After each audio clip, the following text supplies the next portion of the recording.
ঘটনাস্থল বগুড়া কারাগার।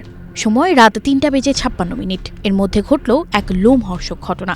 নাটকের চেয়েও বেশি নাটকীয়ভাবে বগুড়া কারাগারের ছাদ ফুটো করে রশির মাধ্যমে প্রাচীর টপকে পালিয়ে যান ৪ ফাঁসির দণ্ডপ্রাপ্ত আসামি।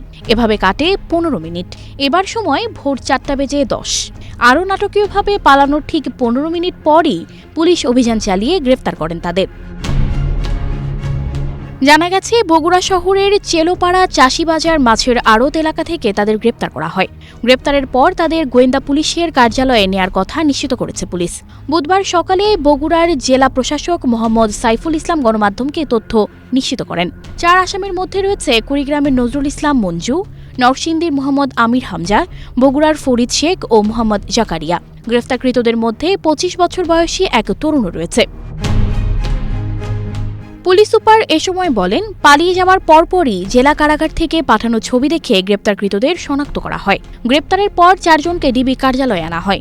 পরে কারা কর্তৃপক্ষ তাদেরকে শনাক্ত করে। পুলিশ সুপার আরও বলেন, পালানোর চেষ্টা করা এই ৪ জন একই সঙ্গে কারাগারের একটি কক্ষে অবস্থান করত।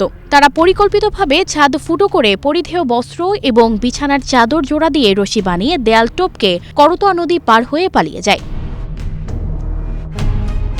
এসপি সুদীপ কুমার চক্রবর্তী বলেন, পলাতক আসামিদের বিরুদ্ধে জেল কর্তৃপক্ষ আবার মামলা দায়েরের প্রস্তুতি নিচ্ছে। এরপর তাদের আদালতে পাঠানো হবে।